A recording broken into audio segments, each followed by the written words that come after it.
Welcome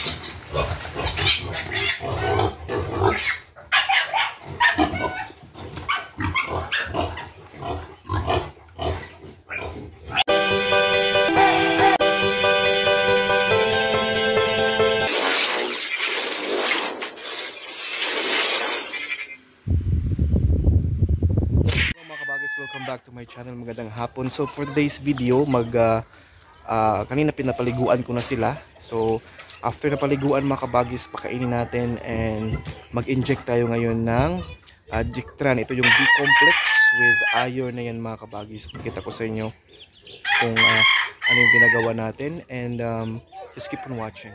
Kabagis, first day nilang maligo ngayon. Kasi nasa 7, 8, 9, 10 12 days na sila. So ganyan ako mag-alaga ng biik na para hindi magtatae. Dapat, tapos magligo tayo ng mga tanghali, ganyan, alas 12, alauna.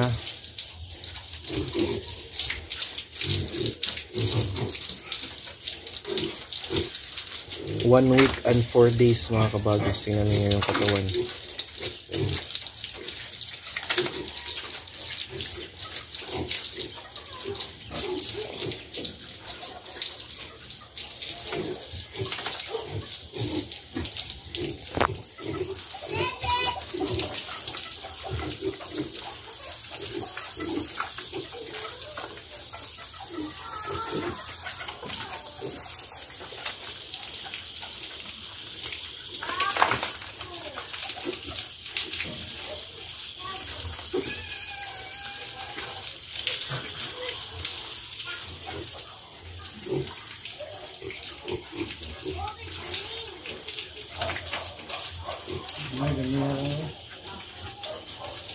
Lalo lang.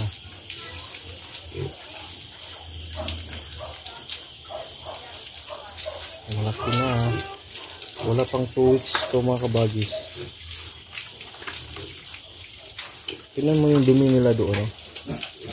Pakaitim. Yung matigas. So maganda.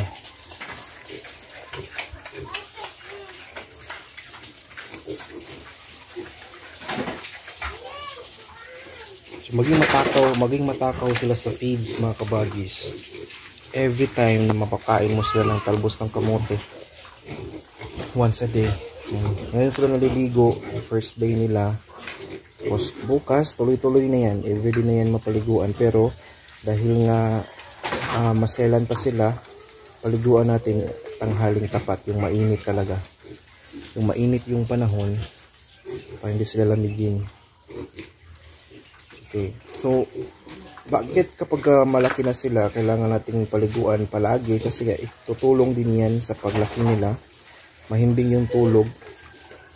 Just the time na kasi na mainit na masyado yung katawan, every time na makakain sila ng feeds, yung feeds mga kabagis, meron yang inihalong something na kapag matapos silang kumain, umiinit yung katawan nila. So that's the time na ang paligo is tutulong din sa mga baboy upang lalaki at bibigat sila, tataba dahil mahimbing yung kanilang mga tulog. Ayan. Pansinin niyo yung mga baboy, kapag katulog, kain lang yan sila. Walang rason na hindi yan lalaki at tataba. Tulad nito, wala pang 2 months. Wala pang 2 weeks. Mag-2 weeks to this coming Sunday. Ang katawan. Ang bilis lang mga kabagis talaga.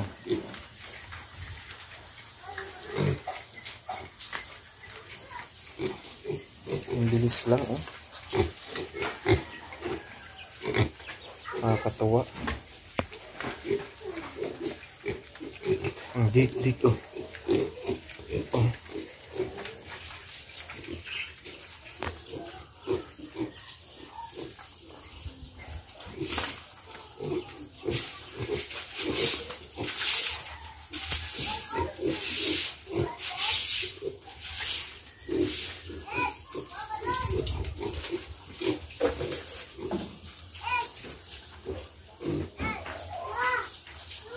bigyan natin ng feeds mga kabagis. Nang hingi sila, hingi ng feeds, bigay tayo ng feeds.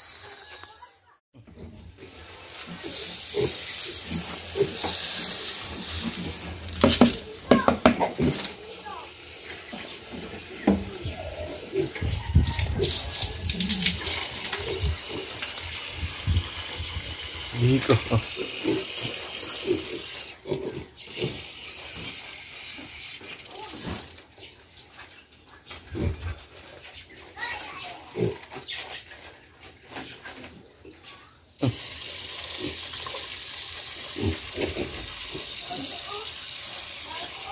Kain na sila.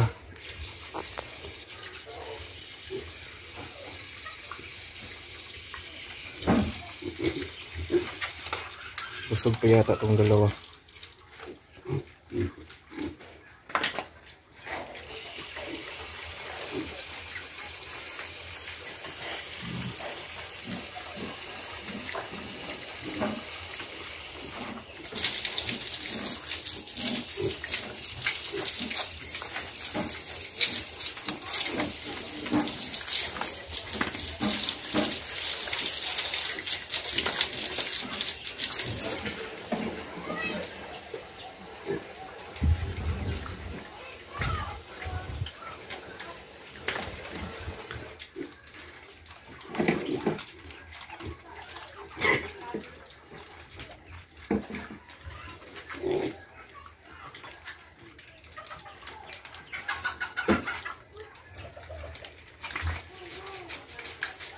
So yun mga kabagis, ngayon ang ginagamit natin na feeds nila is pre-starter na may kunting halo pa rin na Piggy Bloom. Pero para yung Piggy Bloom parang hanggang Sunday na lang yun. So by Sunday, pure pre-starter sila. Mga isang week na naman yung hintayin ko. Isang week na pre-starter. Then that's the time na mag-starter na sila. So yun yung setup natin mga kabagis. So yung mga katanong kung ano yung ginagawa natin, yung pakain, so na-update ko kayo. So that's the reason why maganda talaga na panoorin niyo yung mga videos mga kabagis. So ngayon, ano na sila, 1 week and 4 days. So pre-starter ang hinalo ko. Mas marami na ang pre-starter kaysa Piggy Bloom. And then yung Piggy Bloom hanggang sa Sunday na lang yun. So kumbaga by Sunday, 2 weeks na sila. So 2 weeks na sila by Sunday. So ang mangyari niyan mga kabagis is hintayin natin maubos yung pre-starter na yung nakapondo na dyan sa atin. So yung estimate ko dyan is mga another week na naman, which is okay lang. And after which, so matotal parang almost 3 weeks sila combined with pre-starter and Piggy Bloom. Then another 1 month for pure na starter feeds. So yun, after that, mag-grower na ako tutusawa hanggang mabenta sila. Kung papalari na makaabot tayo ng 3 months kasi parang feel ko mga kabagis mahirapan ako dito. Pero sige lang, i-update ko lang kayo kung nandito pa to sila. So sa tingin ko mga kabagis, itong batch na to yung pinakamagandang batch sa mga biik ko kasi maganda, mahaba yung katawan, maganda yung bilog, mahaba, at saka maganda yung kanilang malakas kasi kumain, no? Tingnan mo mga kabagis. Pero hindi nila yan tatantanan hanggang hindi maubos, you know?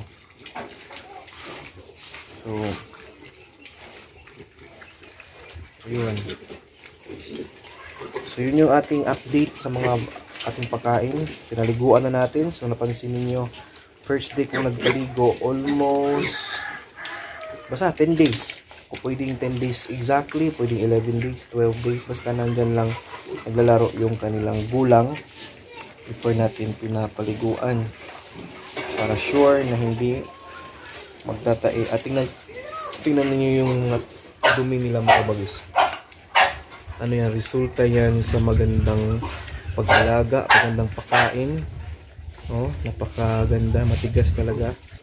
Ano yung dumi nila. So yun yung setup, magandang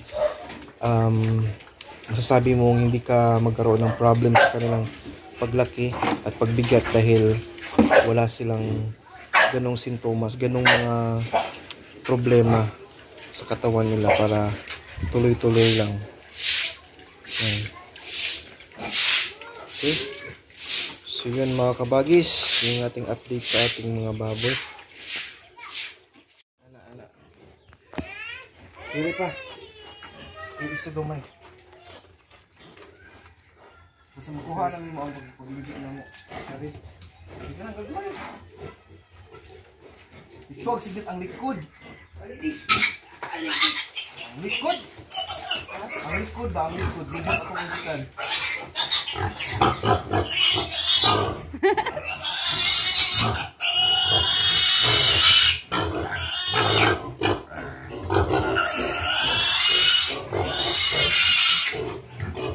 Sigita ang likod kayo kung gusto mo. Bawa dia. Sigita ang likod ba?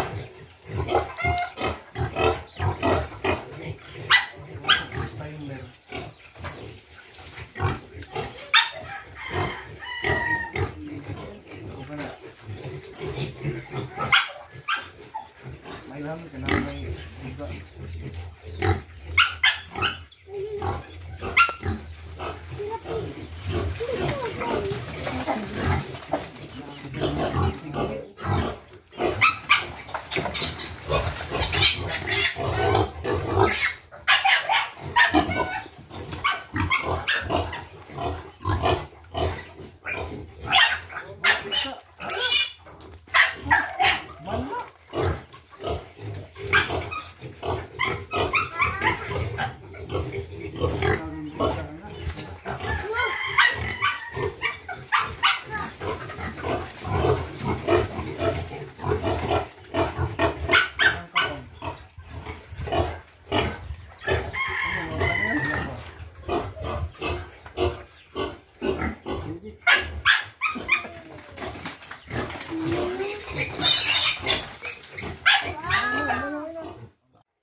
Ito yung mabigat na.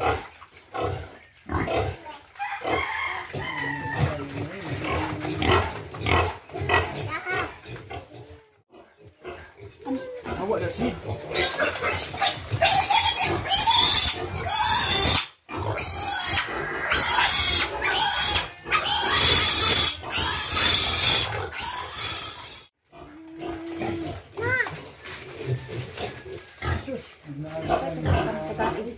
Palabi ito sa pang siya.